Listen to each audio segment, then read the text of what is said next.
Les combattants du ciel ont décidé de laisser reposer les criminels pour les cueillir à froid ce jour 14 janvier. Ils passent une nuit paisible sous les bois, sous l'œil bienveillant des vecteurs aériens. Au petit matin, ils se disent sûrement que la mort a quitté leur ciel. Ils se réveillent et enfouchent leurs motos et véhicules. Il faut vite quitter ces lieux.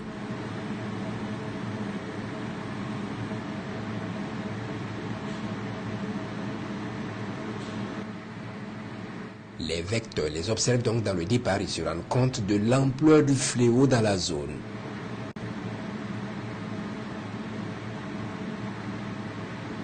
Des milliers de terroristes y étaient camouflés partout dans cette zone des 3 frontières. Ils les observent sur des motos et des pick-up à n'en pas finir.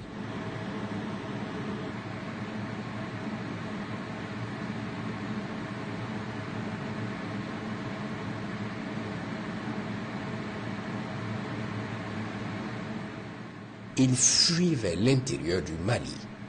Vite, les combattants du ciel vont envoyer d'autres vecteurs en renfort car la bataille s'annonce longue et dure. Ils forment plusieurs colonnes et filent vite pour échapper à l'enfer qu'ils ont connu hier.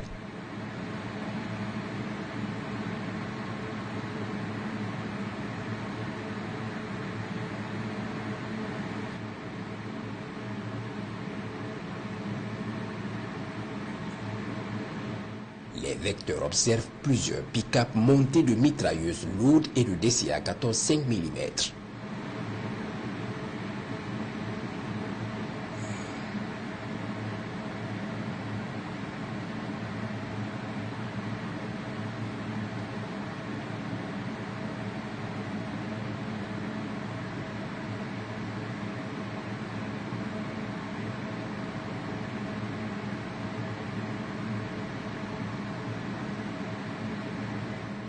L'attaque est lancée. Les motards de tête sont verrouillés puis frappés efficacement.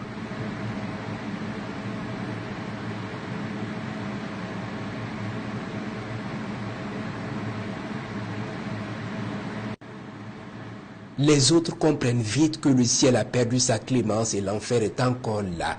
C'est la course-poursuite qui s'engage. Il est 6h30 quand les hostilités sont lancées.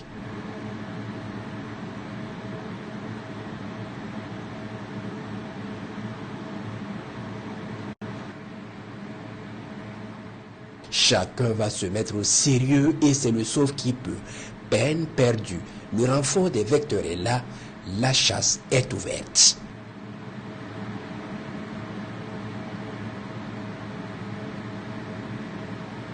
Un premier pick-up est stoppé dans sa course par un missile.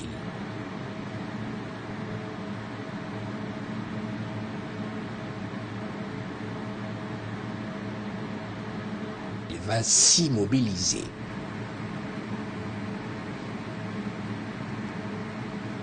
Il est monté d'une mitrailleuse lourde.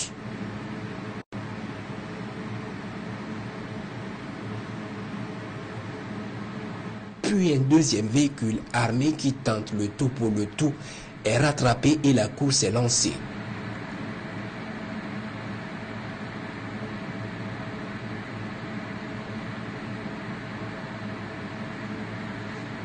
Une vraie course-poursuite à plus de 120 km/h dans la brousse, il sera stoppé par un missile. Il est 7h30, exactement.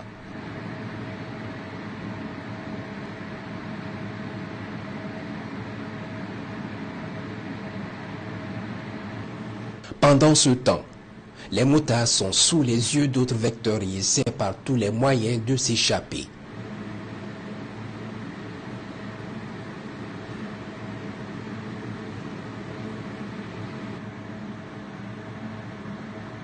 Les véhicules immobilisés vont être complètement détruits par d'autres vecteurs.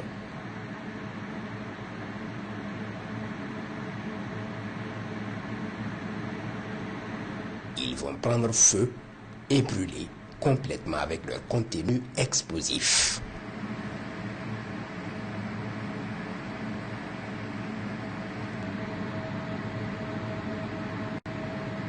Il est 10h30. Un autre véhicule monté de mitrailleuses est pourchassé puis frappé dans sa course folle.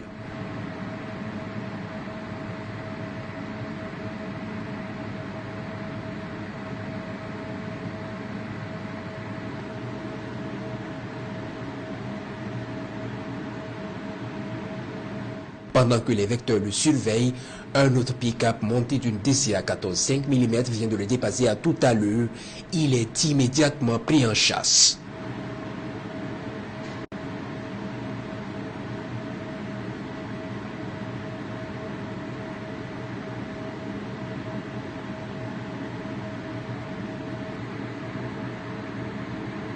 Ils vont camoufler le véhicule sous un grand arbre et fuir immédiatement. Il est 12 heures. Exactement.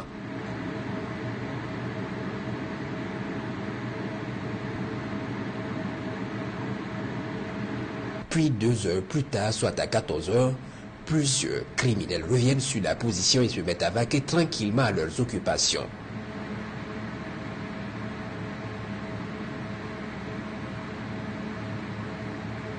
Pour eux, ils ont échappé et le danger est écarté. Ils espèrent se reposer paisiblement à côté de leurs bijoux.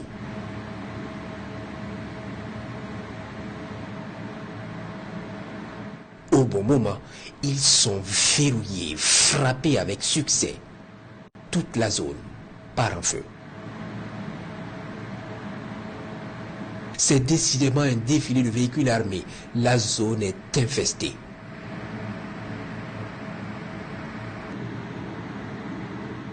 Il est 13 heures.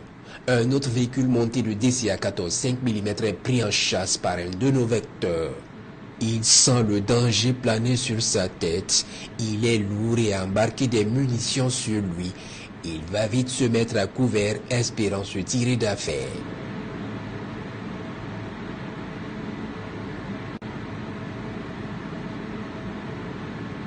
Peine perdue. Il est verrouillé et frappé efficacement.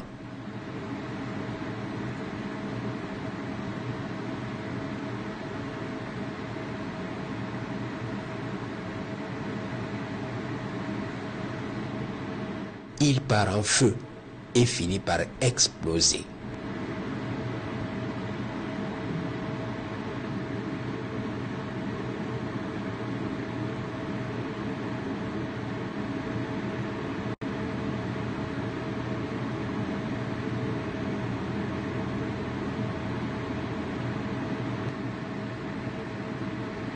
À 14 heures passées, les vecteurs scrutent le champ de bataille et observent les dégâts dans le camp ennemi des Puisières. Une dizaine de véhicules montés d'armes ont été détruits. Plusieurs dizaines de criminels et leurs motos anéantis. Les opérations se poursuivent.